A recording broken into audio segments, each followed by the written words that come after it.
do you develop leadership? How do you develop character?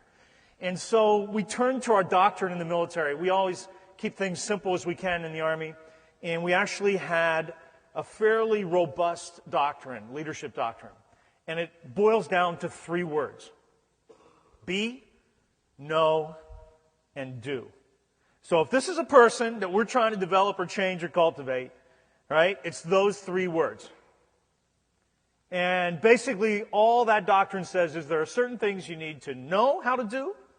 There's certain skills you need to be able to do. And there are certain ways that you need to be if you want to be a successful leader. And then we looked at ourselves at West Point and we said, you know what? We know how to do that. We're one of the most benchmarked training institutions in the world. We know how to train skills. We know how to do that. We also looked at this, the knowledge part. We said we're a top-tier college. We're a top-tier educational institution. We know how to educate knowledge. We know how to inform. So knowledge and skills, we knew how to do that. Harvard knows how to inform you. How to increase your capacity of knowledge and skills. But you know what? Knowledge and skills are perishable. What you learn today, if you don't use tomorrow, it's gone. And what we teach you today, if the world's changing, continues to change as fast as it is today, is it may not be relevant tomorrow. So while it's not totally unimportant, here you're spending 4 years trying to increase your knowledge and skills, the know and the do. The leverage for me, the insight we had at West Point back in the early 90s was, it's all about the be. Be. Who you are. Your character. Your values. Your worldview. That's where the leverage is. Give me somebody who's got the be part right. I can teach him or train him to do anything. But then the challenge, and if you're a little confused about the be part, I brought one more video clip to show you what I think we're talking about here. And you see, I draw wisdom wherever I can find it. This I call the happy greeter. I can't believe it. With 5 kids, and after about 10 years, my wife finally convinced me we need to go on a cruise.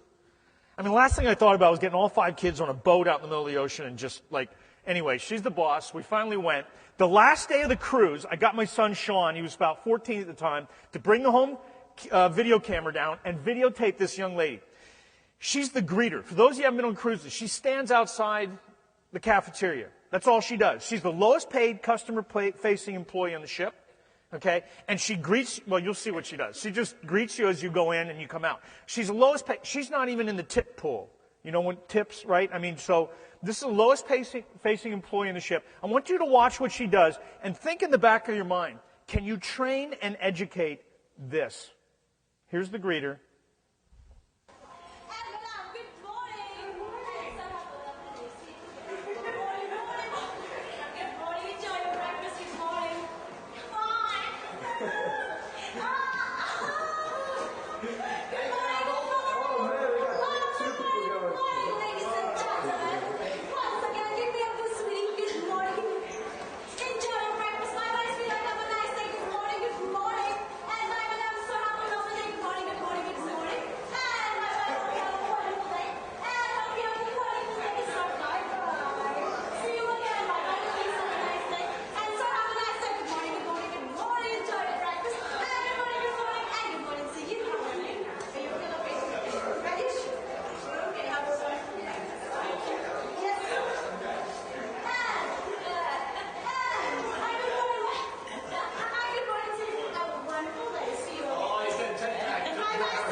Can you train that? No, that's the bee. That's who she is, right?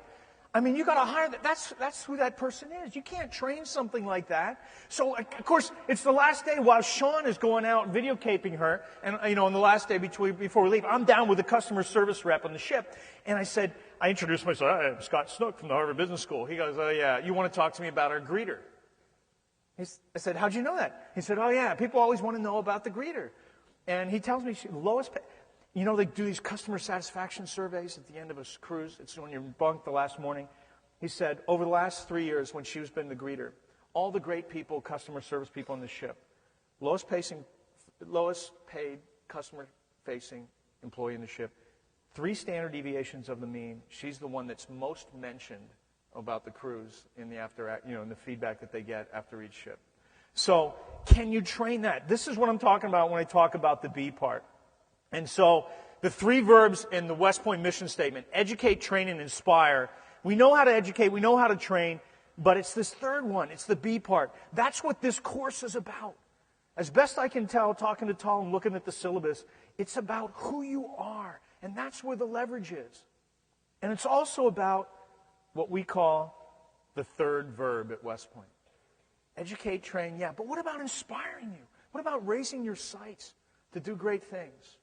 And so we started redesigning the West Point experience to emphasize the third verb, to be more inspirational. And if you have a chance to read the article, I think, that I gave to Tal, you can see some of the ways we started changing. Cemetery walks, reflective essays. And so we're trying to do better. We're not there yet. But speaking about inspire, and I want to keep moving here, here's a guy who knows a little bit about inspiration. I was down to see him. And these 2 guys, there's Mike, there's Coach K. Mike Krzyzewski is a cadet at West Point. Anybody recognize the gentleman next to him? That's Bobby Knight. Bobby Knight was his basketball coach when he was a cadet at West Point. And so we go way back. But before we get into the inspiration and the last story I want to tell you about that Mike gave me last week, hopefully, I want to just share with you some of the more recent research that we have here on leader development. If my computer decides not to lock up here. Here we go. So there's Bruce Avolio. He just wrote a book called The High Impact Leader. He's out of the University of Nebraska. And I just want to take one quote out of this book. And they did this huge meta-analysis, looked at all leader development interventions last 100 years, everything we know about leader development, and here's the bottom line finding.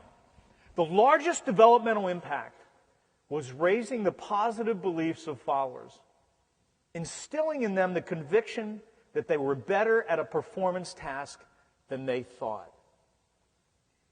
Looked at 100 years of leader development interventions, 100 years worth of studies, 2,100 studies, boiled down to 201, did a meta-analysis, a statistical technique that takes all these studies, combines them, and figures out what they learned from all the studies, and this is the bottom line finding. Another piece of research done by a colleague at Gallup organization, University of Nebraska as well, Marcus Buckingham, just came out with this book. And out of this book, I'm going to clip through just a few quotes in Marcus Buckingham. He talked about the one thing you need to know about leading and managing. Here's the first one. I know you talk a lot about self-awareness in this course. It's important for your development. Self-awareness is a good thing. People who have a realistic assessment of their strengths and weaknesses outperform those whose assessments are inflated. In short, unrealistic self-confidence leads to a fall. I mean, that's conventional wisdom, right? You become arrogant, too much self-confidence, it leads to a fall. Conventional wisdom. Recent research, see what you think about this. It suggests that accurate self-awareness rarely drives performance, and that in many circumstances, it actively retards performance. Only self-assurance drives performance, even when this self-assurance turns out to be unrealistic. Kind of provocative. Next slide. Your job, when you're in a leadership position, your job is not to provide people with a realistic picture of the limits, so says Buckingham, of their strengths and their liabilities, of their weaknesses. You're a manager, not a therapist. Your job is to get them to perform. And so while understanding our strengths and weaknesses is important for our own development, when you're in a leadership position, he's arguing that it's about performance, not about self-awareness. Pretty provocative. And in short, he says, the state of mind you should try to create in them is one where they have a fully realistic assessment of the difficulty of the challenge ahead of them, and at the same time, an unrealistically optimistic belief in their ability to overcome it. Pretty strong statement. Know the challenges you're facing, but believe in an unrealistically optimistic way that you can actually do it.